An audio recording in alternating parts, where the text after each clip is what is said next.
Assalamualaikum warahmatullahi wabarakatuh. Waalaikumsalam. Ya, kita lanjut ya teman-teman. Ini kita masih setelah kita membahas langkah 1 untuk Kalakarya MTBS kemarin, kita lanjut di langkah 2. Di langkah 2 itu ada tanda bahaya dan tanda bahaya umum dan sagah, tapi kita sudah membahas tadi ya. Jadi sekarang kita lanjut ke batuk dan sukar bernapas dan diare. Teman-teman sudah membuka bagan? Sudah mempersiapkan formulir? Sudah. Oke, kita lanjut ya. Jadi di batuk, untuk penilaian batuk dan sukar bernapas itu yang pasti terbuka pintunya dulu ya atau tidak. Nah, kita tanyakan kalau misalnya batuk ada, berarti kita tanyakan berapa lama. Habis itu kita lihat, dengar dan periksa, hitung napasnya dalam 1 menit. Melihat ada tarikan dinding dada, dengar adanya wheezing, dan kita periksa pulse oximeter jika untuk menilai saturasi oksigen. Terus untuk umur anak 2 bulan sampai 12 bulan, jika napasnya 50 kali atau lebih per menit, itu sudah masuk dalam kategori napas cepat. Nah, untuk yang 12 bulan sampai 5 tahun itu, kalau sudah di atas 40 kali atau lebih per menit, itu sudah dikatakan napas cepat. Untuk mengklasifikasikan batuk atau sukar bernapas, jika misalnya kita nih ada yang batuk kan, ada tarikan dinding dada ke dalam atau saturasinya kurang dari 92%, itu bisa diklasifikasikan pneumonia berat. Kalau salah satu nih ada tarikan dinding ke dalam dan saturasinya di bawah 92. Tapi kalau misalnya hanya napas cepat, berarti yang tadi yang bayi di atas 2 bulan sampai 1 tahun itu misalnya 51 kali per menit napas cepat aja, dan 12 bulan sampai 5 tahun itu 40 kali per menit napas cepat, berarti diklasifikasinya pneumonia saja, tidak ada tarikan dinding ke dalam dan saturasi tidak di bawah 92%. Nah, jika tidak ada tarikan dinding dada ke dalam, tidak ada napas cepat, tapi dia batuk, berarti diklasifikasikan batuk bukan pneumonia. Kita hitung napasnya pakai Arisa timer ya. Kalau kita pakai jam tangan bisa sih, cuman lebih efektifnya pakai Arisa timer. Nah, jika rujukan tidak memungkinkan, tangani anak sesuai dengan pedoman pneumonia untuk tindakan pengobatannya ya. Terus kita lanjut aja ya, langsung ke tindakan pengobatan nanti sambil kita berjalan aja. Jika ditemui pneumonia berat nih, untuk penanganan pertama itu beri oksigen 1-4 liter per menit dengan menggunakan nasal plong. Beri dosis pertama antibiotik yang sesuai, terus diobati wheezingnya kalau ada, dan jangan lupa dirujuk segera. Jika hanya klasifikasinya pneumonia, hanya diberikan amoksisilin 2 kali sehari selama 3 hari atau 5 hari. Beri pelega tenggorokan dan pereda batuk yang aman. Obati wheezingnya kalau ada. Terus apabila batuk, misalnya dia pneumonia tapi batuknya lebih dari 2 minggu atau sama dengan 2 minggu, itu rujuk untuk konsultasikan ke program TB ya, untuk memeriksakan TB ada atau tidak ya. Terus kunjungan ulangnya 2 hari dan langsung dinasehati kapan harus kembali. Terus kalau misalnya dia batuk tapi tidak ada pneumonia, hanya diberikan pelega tenggorokan dan pereda batuk yang aman. Diobati wheezingnya kalau ada. Terus kalau misalnya dia batuk sama dengan yang pneumonia tadi, batuk di atas 2 minggu, kita konsultasikan ke program TB ya. Kunjungan 5 hari. Jadi kalau pneumonia tadi kunjungan ulangnya 2 hari, kalau batuk tidak pneumonia kunjungannya 5 hari jika tidak ada perbaikan. nasihati kapan harus kembali. Sampai di sini di batuk ada yang mau ditanyakan sebelum kita lanjut ke pengisiannya? Mungkin Mbak Elsa mau ditanyakan kalau misalnya nih kalau di dokter itu kan misalnya dia ketemunya asma lah ceritanya, bolehkah di lembar formulirnya itu ada kita tuliskan diagnosanya misalnya asma gitu, gimana Mbak Elsa? Oh, asma ya, berarti ada batuk. Misalnya napasnya berapa itu? Mungkin nafasnya tidak cepat kali ya kalau misalnya usianya di atas. Kalau tidak, berarti kan di sini hanya gejala tandanya itu hanya memakai napas cepat ya. Berarti hanya kita menggunakan yang ada di dalam tabel sini. Jadi kalau misalnya napasnya di bawah yang di dalam tabel ini, berarti dia tidak terhitung napas cepat. Kita tidak bisa mengklasifikasikan pneumonia. Dan asma itu misalnya dokter menemukan ada wheezing dan ini ya mengarah ke asma, itu asma tidak boleh dituliskan di dalam bagan, hanya dituliskan batuk bukan pneumonia karena dia tidak cepat. Tapi untuk tindakan pengobatannya boleh di situ untuk pengobatan asma. Nah, jika asma itu bisa dituliskan di keluhan lain memakai ICD-10. Iya, ada di keluhan lain di belakang memakai klasifikasinya memakai ICD-10. Iya, ada lagi yang ditanyakan?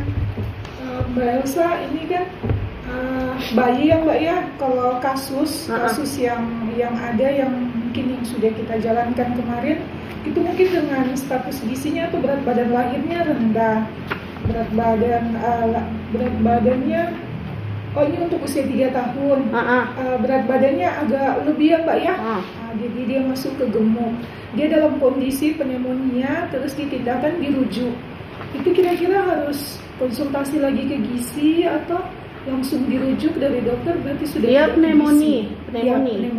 Oh, kalau pneumonia kan belum mesti harus rujuk ke rumah sakit ya, kecuali dia masuk ke pneumonia berat.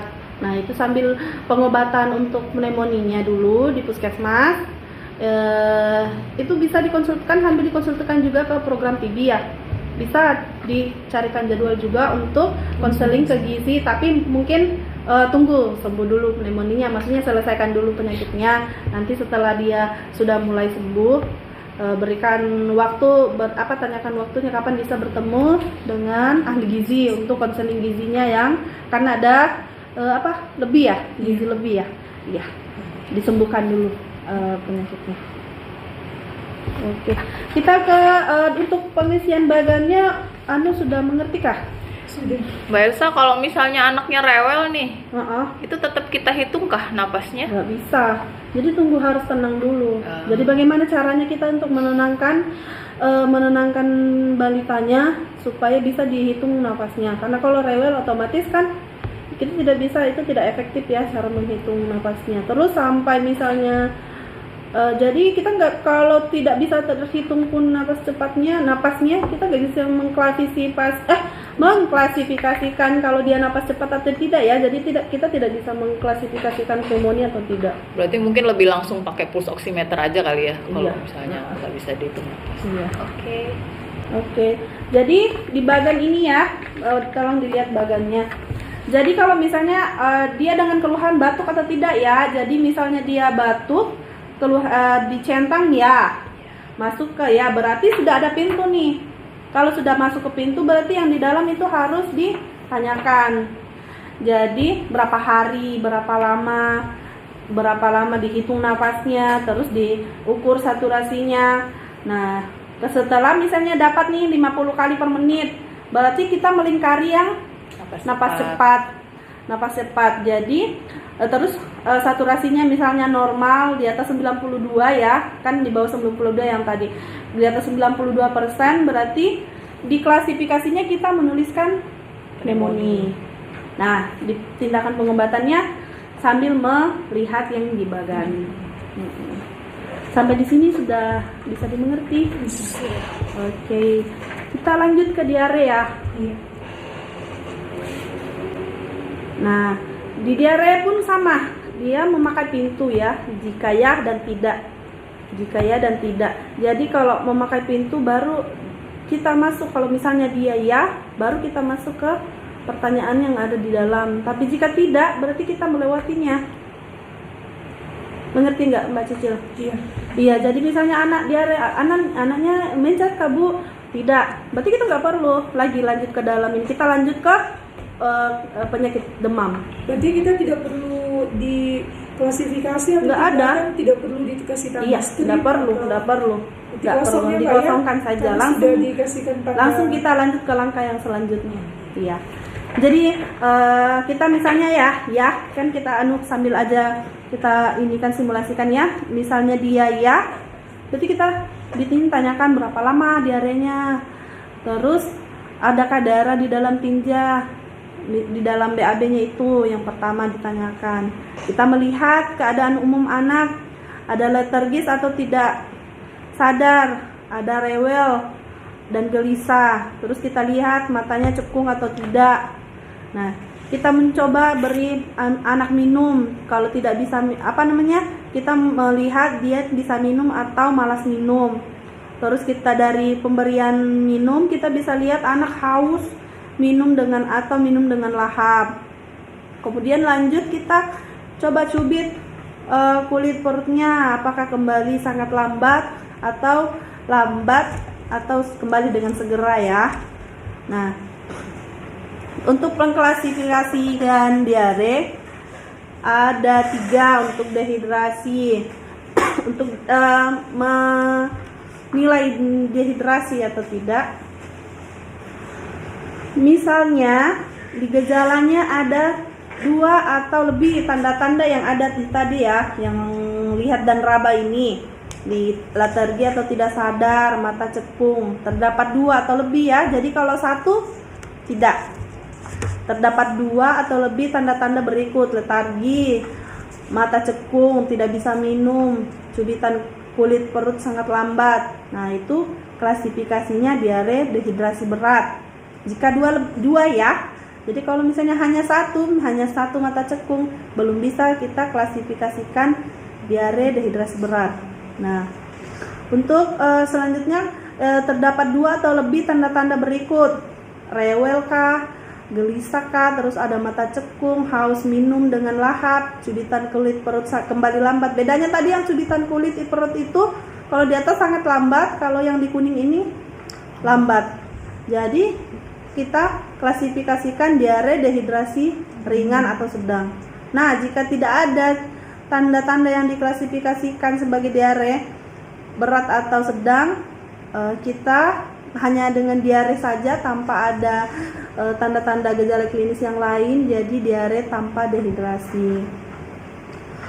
Terus kalau misalnya diare, kan tadi ada pertanyaan berapa lama ya, jadi kita bisa melihat di situ di bawah 14 hari atau di atas 14 hari. Jika diarenya 14 hari atau lebih, berarti masuk ke diare persisten.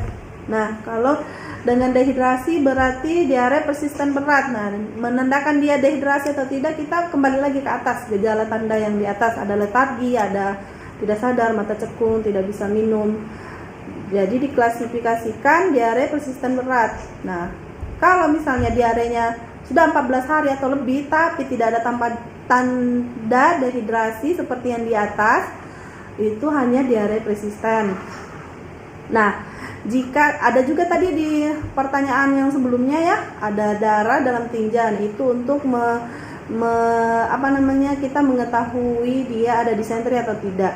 Jika ada darah dalam tinja, berarti kita mengklasifikasikannya disentri. Lanjut ke tindakan untuk pengobatannya.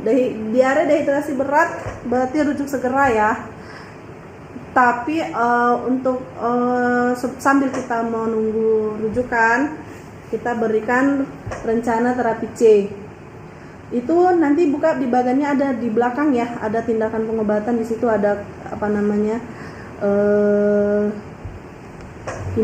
obat-obatnya sesuai takarannya seperti apa.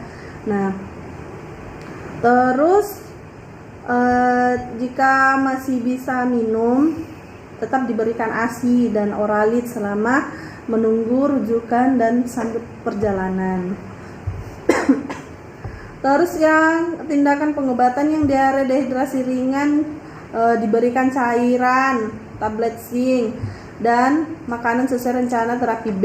Ya kalau di atas rencana terapi C berarti yang dehidrasi ringan ini terapi B. Tapi jika ada klasifikasi berat lain, maksudnya di tempat batuk kah atau ada tanda umum di sebelah demam kah, berarti tetap harus dirujuk. Tapi kalau hanya diare dehidrasi ringan atau tidak ada klasifikasi lain yang berat di POM MTBS-nya itu sesuai dengan penilaian kita, maka kita rawat jalan saja. Terus kunjungan ulang 2 hari jika tidak ada perbaikan. Nah, jika diare tanpa dehidrasi, hanya diberikan tablet zinc, anjurkan makanan sesuai rencana terapi A, dan kunjungan ulang 2 hari jika tidak ada perbaikan. Untuk diare persisten berat, diatasi dehidrasinya seperti di atas sebelum dirujuk, sambil kecuali misalnya dia ada klasifikasi berat lain, langsung rujuk segera ya. Kalau diare persisten, berikan oralit, tablet zinc selama 10 hari berturut-turut, kunjungan ulangnya 2 hari, terus nasihati kapan harus kembali. Kalau disentri, tindakan pengobatannya berikan oralit, beri tablet zinc selama 10 hari berturut-turut, nasihati pemberian makan ya untuk diarenya, beri antibiotik yang sesuai, dan kunjungan ulang 2 hari. Oke, untuk diare sampai di sini ada pertanyaan di diare. Mbak Elsa, untuk klasifikasi misalnya ada darah dalam tinja, itu kita tetap menilai dehidrasinya ya? Atau di klasifikasi juga tetap ditulis misalnya disentri dengan dehidrasi atau disentri tanpa dehidrasi? Mungkin itu sih yang saya tanya. Nah, kita kembali coba lihat ke bagannya lagi ya. Yang di bawah ini, derajat dehidrasi tetap harus dinilai untuk semua anak diare. Jadi, walaupun dia diare 14 hari atau lebih, ada disentri atau tidak ada, tetap yang jelasnya dia masuk kategori diare mencret, tetap dihitung derajat dehidrasinya atau tidak dehidrasi. Jadi misal kita ada darah dalam tinja, tapi dia mempunyai tanda gejala dehidrasi ringan atau dehidrasi berat, jadi kita mengklasifikasinya disentri tanpa dehidrasi atau disentri dengan dehidrasi. Oke Mbak Elsa. Oke. Masih ada pertanyaan lagi? Mbak Elsa mau tanya juga, kalau untuk konsultasi gizi di kasus diare Mbak, ini hanya untuk yang rawat jalan untuk konsultasi gizi atau yang dirujuk juga? Iya, sama seperti konsultasi untuk pemberian di dalam bagan itu kan menasihati pemberian makan ya. Iya, sama dengan seperti yang pneumonia tadi ya. Jadi pokoknya kalau misalnya dia harus dirujuk segera, berarti harus dirujuk itu tidak perlu dulu untuk konsultasi gizi. Kecuali dia berkunjung selanjutnya nanti misalnya atau kayak yang dia dehidrasi ringan atau diare tanpa dehidrasi, mau konseling gizi untuk pemberian makannya boleh. Tapi yang untuk dehidrasi berat yang harus dirujuk segera, atau dengan dehidrasi ringan tapi ada klasifikasi lain yang berat, berarti tetap harus dirujuk dulu. Berarti kami kalau seandainya ada konsultasi gizi, berarti kami ngisi di tindakan juga ya Mbak ya? Iya. Ditulis. Iya, pemberian makannya seperti apa ya? Atau boleh juga di apa namanya yang punya gizi itu yang rawat jalan itu. Iya. Itu dilengkapi. Terus lanjut ke pengisiannya ya. Jadi sama seperti dengan batuk dan sukar bernapas tadi. Jadi dinilai berapa lama, ada pintu nih kan? Ya, berarti kita masuk ke dalam sini. Tapi jika tidak ada, misalnya ada diare atau tidak, berarti kita nggak perlu lagi masuk ke dalam dan tidak perlu mengisi klasifikasi dan tindakan pengobatan. Lanjut ke demam ya. Jadi berapa lama? Misalnya 7 hari atau 7 hari. Terus lihat ya keadaan umum anak, dia ada letargis atau tidak sadar, rewel nggak, terus ada mata cekung. Nah, beri anak minum cubit kalau. Nah, misalnya kita dapat nih, kan kalau dapat tanda dan gejalanya itu dilingkari ya. Misalnya dia mata cekung, terus cubit kulit perut kembali sangat lambat, itu dilingkari. Berarti ada 2 ya, ada 2 tanda gejala yang kita lihat di bagan itu, berarti dia masuk ke klasifikasi diare dehidrasi berat. Tapi jika misalnya dia ada 2 atau lebih yang rewel, tidak ada, maksudnya nggak sangat lambat, cudit kulit perutnya kembali, tapi lambat bukan sangat lambat ya, berarti diare, dehidrasi ringan. Nah, misalnya dia hanya diare berapa lama tapi tidak ada tanda gejala umum ini, berarti kita klasifikasikan diare tanpa dehidrasi di klasifikasi ini. Oke. Ada lagi yang mau ditanyakan? Sudah. Mungkin kalau untuk tata laksana jenis antibiotik nanti kayaknya ya Mbak. Iya. Nanti kita bahas selanjutnya di langkah selanjutnya. Terus untuk yang di langkah 2 ini mungkin itu saja hari ini. Sambil kita belajar cara mengisi kita belajar kasus nanti ya, untuk membahas tentang batuk dan sukar bernapas ini dan diare. Nanti di pertemuan selanjutnya kita masuk ke langkah yang ketiga, karena karya ini kan ada 17 langkah ya, dan kita harus selesaikan itu sebelum 2 bulan. Jadi kalau bisa 17 langkah itu kita sudah selesaikan sebelum 2 bulan. Oke. Terima kasih atas waktunya. Semoga karyanya berjalan lancar dan tepat waktunya untuk selesai ya. Oke, terima kasih. Assalamualaikum warahmatullahi wabarakatuh. Waalaikumsalam.